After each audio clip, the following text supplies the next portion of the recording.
How many of you like building forts? I know I do. How many of you get frustrated when the forts break, blankets don't stay, or you're waiting for help? I decided to explore building PVC pipe structures to use in fort building. I had a fort building kit when I was little that didn't work very well.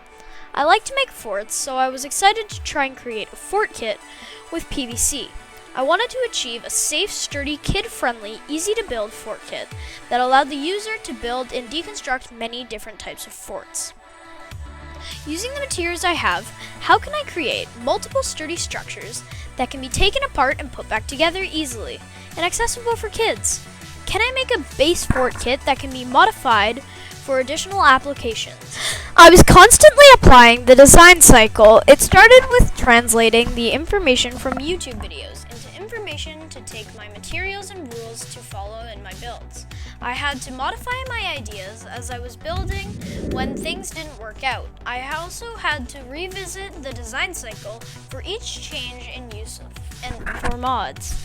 I had planned to draw, then build my forts, but I found it was a lot easier to build, then draw from my structure. I found that I was more successful when I started my build with a purpose and could think ahead of time about what problems I would face.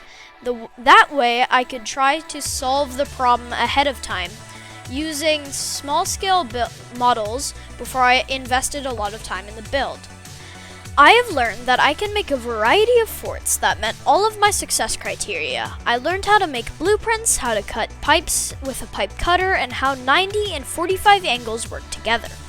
I changed my thinking to add modifications to make the structures useful for other things such as kids' washes, greenhouse, beach shelter, and more. The water park was one of my favorites. I hope you're as excited as I am to know that PVC pipes are successful. Thanks for listening.